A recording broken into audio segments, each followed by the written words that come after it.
Assalamualaikum warahmatullahi wabarakatuh. Kembali lagi di channel YouTube Teras ID. Gimana kabarnya teman-teman? Semoga sehat selalu dan segala sesuatunya dilancarkan. Kali ini saya akan review sebuah video masih mengenai timnas yang berjudul Progres Kevin Dix dan Ole Romeni separuh jalan. PSSI jawab teka-teki Martin Paes. Udah percaya aja sama Pak. Oke, sebelum kita lanjut, untuk yang baru gabung di channel ini jangan lupa subscribe dan tekan tanda loncengnya biar mendapatkan video-video yang menarik lainnya. Oke, jangan lama-lama, kita lihat video.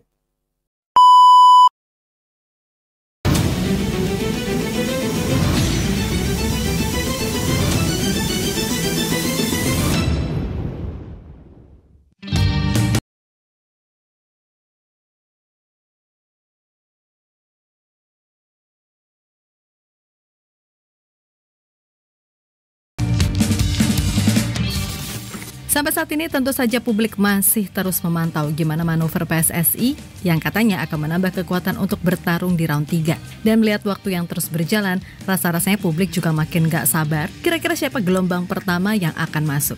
Nah, sebelumnya mungkin udah di-spill ya sama Pak Sumarji kalau nama Kevin Dix dan Ole Romeni termasuk dalam radar PSSI. Namun untuk prosesnya itu loh udah sejauh mana? Karena Pak Arya Sinulinga sendiri mengatakan masih dalam pendekatan personal.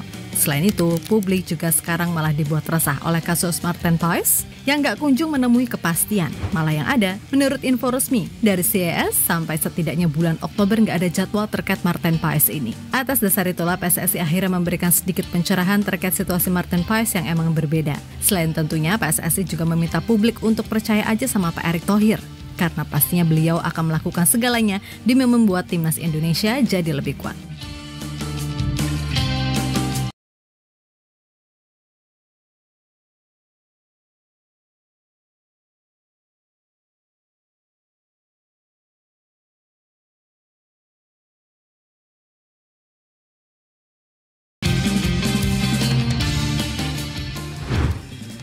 Setelah mendapatkan penghargaan sebagai pelatih terbaik di ajang Indonesia Sport Entertainment Awards, kepada semuanya, Coach Shin mengatakan saat ditanya tentang harapannya untuk timnas Indonesia, di mana ia berharap Indonesia bisa lolos ke Piala Dunia. Dan beliau secara tulus meminta doa dan dukungan dari semua masyarakat tanah air untuk itu. Karena beliau pun sadar kalau tantangan di depan mata sangat-sangat berat. Dan melihat gimana lawan-lawan Indonesia di grup C, ya emang berat sih, gak munafik kalau itu. Jepang, Australia, dan Arab Saudi adalah langganan Piala Dunia. Sedangkan Bahrain dan China juga bagaimanapun masih merupakan tim yang punya reputasi di Asia. Sedangkan Indonesia ibarat bocah kemarin sore yang baru bangkit dari masa kegelapan dan sedang dalam masa pertumbuhan untuk jadi lebih dewasa. Maka dari itu wajar kalau Indonesia di atas kertas banyak yang meremehkan. Bahkan tim-tim ASEAN yang harusnya juga mendukung, malah julid dan mengatakan kalau Indonesia bakal babak belur.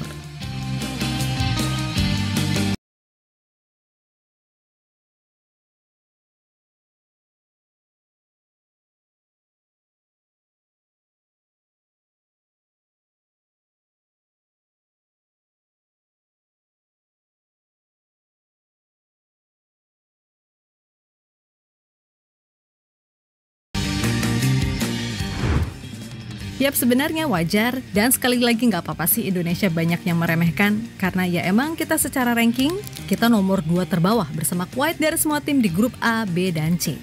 Namun apakah hanya karena semacam itu membuat Indonesia jiper? Oh ya jelas tidak.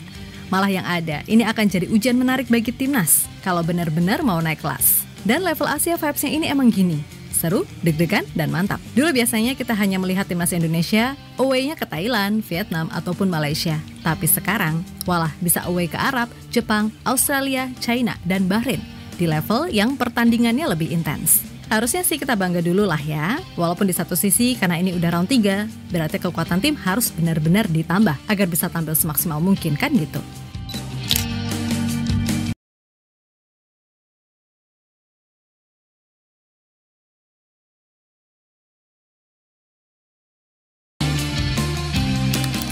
Yap, sejauh ini seperti yang telah dikabarkan kalau setidaknya ada 4 nama pemain baru yang diharapkan bisa masuk gelombang 1 buat bisa main untuk Indonesia.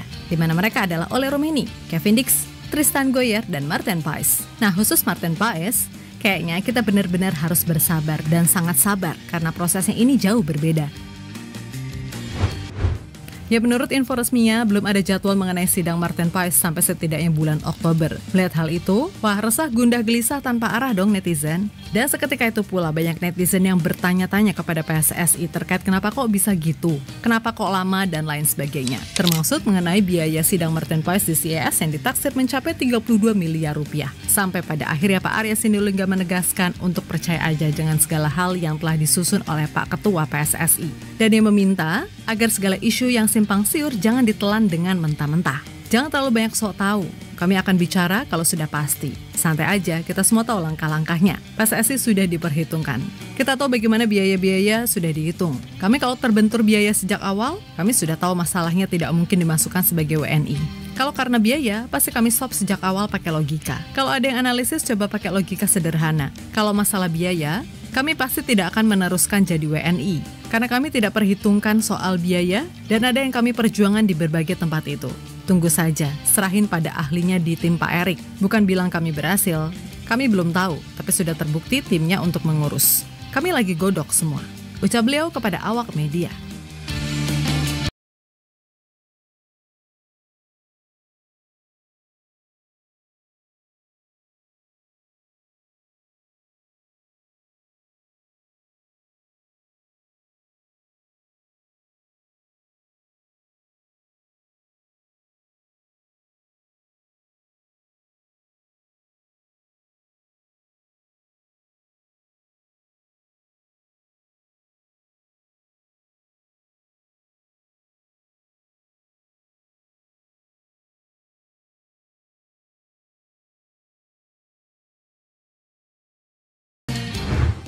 Lebih lanjut, jika itu tadi adalah perihal Martin Paes, beda ceritanya dengan 3 nama tadi, di mana Ole, Kevin, dan Tristan kabarnya udah masuk dalam tahap pendekatan 50%, terutama soal Kevin dan Ole, yang mana Pak Arya udah sedikit menjelaskan itu pada podcastnya bersama Bung Binder. Lalu soal Tristan, klarifikasinya perihal ia bukan dari RMS, membuat publik makin yakin kalau itu adalah sebagian dari kode kalau pemain Ajax itu akan segera jadi WNI. Sebab suka tak suka, kalau keempat pemain tadi bisa deal dan bisa main untuk timnas Indonesia, maka itu akan sangat berpengaruh dan membuat timnas jadi lebih kuat dan peluang untuk bisa berbicara banyak di round 3 kian ada. Bahkan Ole yang baru sembuh dari cedera, baru aja membuat 1 gol dan 1 assist dalam sebuah laga uji coba. Yang mana artinya secara kebugaran Ole ini udah benar-benar fit buat main musim depan. Jika itu terjadi, maka semakin pengen aja publik melihat dia pakai jersey timnas Indonesia. Karena ya bagaimanapun ia dianggap sebagai kriteria penyerang paling ideal untuk Garuda. Sedangkan Kevin dan Tristan, secara kualitas mereka udah membuktikan sendiri di klubnya gimana.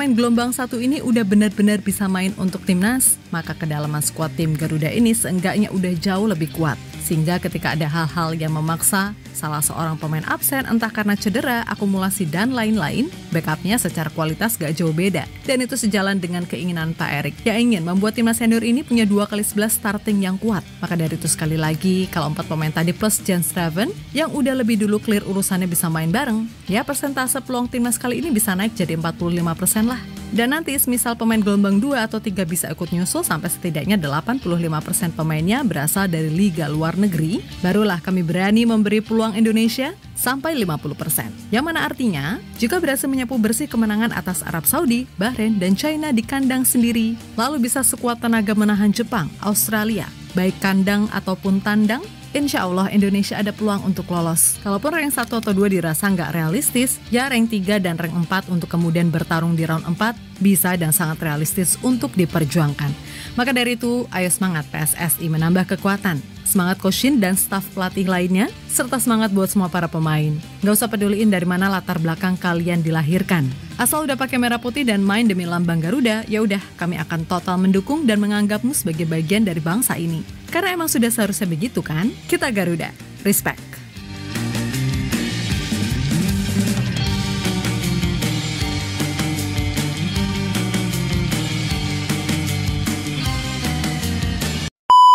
Nah, itulah videonya, dan buat Martin Paes semoga masalahnya cepat beres di pengadilan, dan juga buat proses naturalisasi Kevin Dix dan Ole Romeni semoga cepat selesai juga. Ntar di putaran 3 kualifikasi Piala Dunia 2006 zona Asia bisa memperkuat skuad Garuda. Sekian video dari saya. Kalau suka videonya jangan lupa subscribe, like, komen, dan share. Oke, assalamualaikum warahmatullahi wabarakatuh.